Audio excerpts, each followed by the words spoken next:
Pärast seda videot vaatad sa köit hoopis teise pilguga.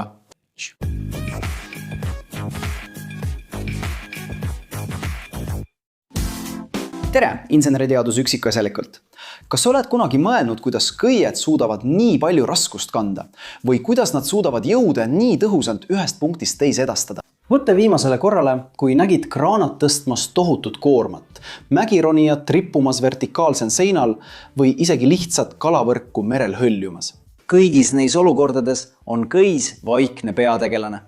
Aga mis siis ikkagi teeb selle näiselt lihtsa elemendi nii usaldusväärseks? Köied on lineaarsed ja paindlikud elemendid, mis suudavad jõude tõmbe kaudu edasi anda, erinevalt lattidest või taladest, mis võivad töötada nii surve kui ka painde all. Köis töötab ainult siis, kui ta on pingul, sest kui sa teda lükkad, siis ta paindub. Just see omadus teebki selle nii kasulikuks.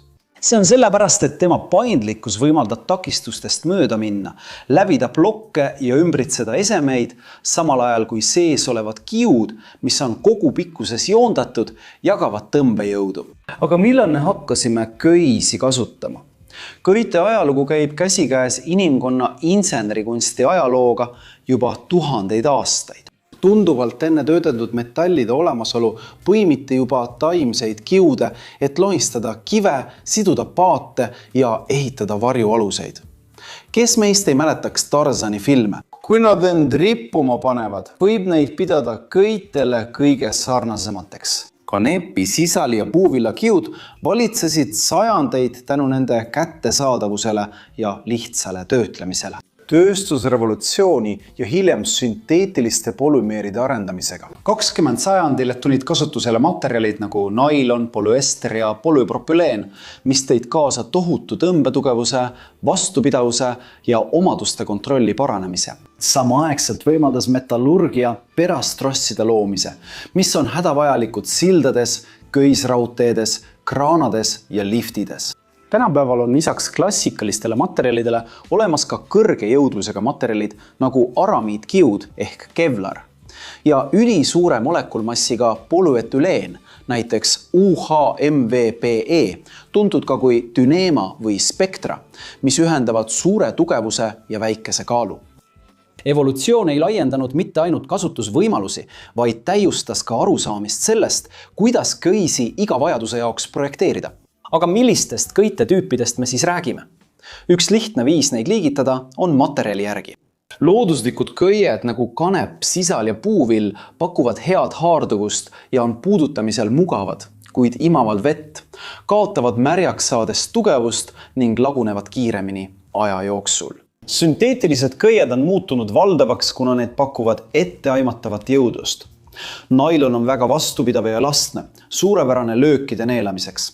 Polüesteril on väiksem venivus ning suurepärane vastupidavus kulumisele ja UV-kiirgusele, samas kui polüpropüleen on kerge ja ujub vee peal, olles kasulik veekeskkonnas, kuigi selle kulumis- ja kuumuskindlus on väiksem. Tänapäevased kiud nagu UHMVPE ja aramiidid pakuvad väga suurt tugevust ja väga väikest venimust. Siiski on UHMVP tundlik hõõrdumisest tekkiva kuumuse suhtes ning aramiidid, kuigi taluvad kõrgeid temperatuure, on väiksema väsimuskindlusega painutamisel. Lisaks neile on olemas ka terastrossid või trossikeerud, mis on valmistatud traadist, keeratud või põimitud kimpudeks ning need on vastupidavuse ja tugevuse poolest ületamatud. Kui need on õigesti projekteeritud ja hooldatud, on need raskemad ning vajavad spetsiaalset hooldust ja kontrolli. Teine viis klassifitseerimiseks on nende kasutusala järgi ronimisel. Dünaamilised köied on loodud selleks, et neil oleks teatud venivus ja nad hajutaksid kukkumise energiat, vähendades roni ja löögi koormust. Aga kuidas on lood ankrupunktidega köiel laskumisel, tehnilises päästes, kõrgustes töötamisel ja kooba uuringutes? Mis on koobaste uurimine? Tavaliselt kasutatakse staatilisi või poolstaatilisi köisi, millel on väike venivus, et tagada parem kontroll ja tõhusus ehituses ja tööstuses. Köied ja trossid sobivad sidumiseks, tõstmiseks, koormate liigutamiseks ning plokksüsteemide kasutamiseks merenduses. Polüester ja polüpropüleen on tavalised materjalid kiimitusköites ja ankrutrossines. Aga kuidas köied teevad seda, mida nad teevad? Põhimõte on füüsiline ja elegantne. Kui sa rakendad jõudu, lähevad sisemised kiud pingesse. Osa sellest deformatsioonist on elastne nagu vedru, mis võimaldab energiat neelata ja seejärel peaaegu algsele pikkusele tagasi pöörduda.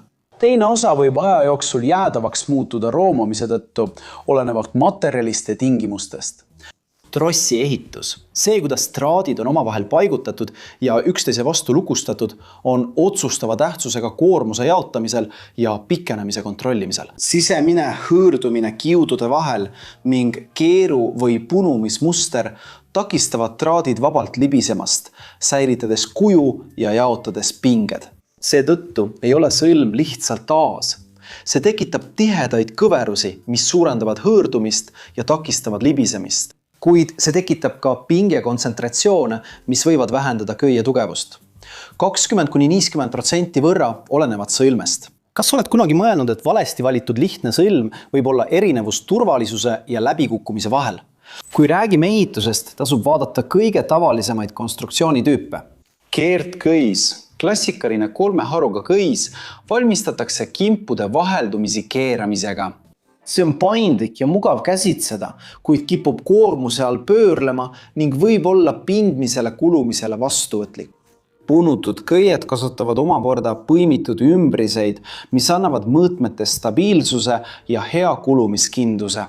Väga levinud näide on care mantle konstruktsioon, millel on südamik ja kate, kus paralleelsed või kergelt keerutatud kiududest südamik annab peamise tugevuse.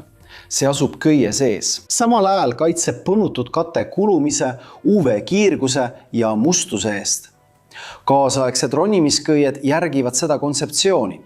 Südamik on loodud venima löögi korral ning kate kaitseb ja tagab hea käsitsemise. Teraskaablite puhul on põhimõte analoogne. Peened traadid moodustavad kiud, mis omakorda moodustavad keermeid ja lõpuks moodustub neist kaabel. Spetsiifiliste mustritega nagu 6x19 või 6x36 saavutatakse painduvuse ja väsimuskindluse tasakaal paindumisel. Aga tegelikus kasutuses, mis on kõige olulisem? Esiteks, purunemiskoormuse ja ohutu töökoormuse suhe. Paljudes mittekriitilistes rakendustes kasutatakse väiksemat ohutusvaru ning päästetöödel ja kõrgustes töötamisel. Standardid ja head tavad määratlevad rangemad ohutustegurid ja kontrollikriteeriumid. Venivuse järgi annavad dünaamilised kõied järele, et energiat neelata ja staatilised kõied säilitavad pikkuse tõhususe tagamiseks. Kolmandaks mõjutavad keskkonnategurid nagu vesi, temperatuur, kemikaalid ja UV-kiirgus materjale erinevat.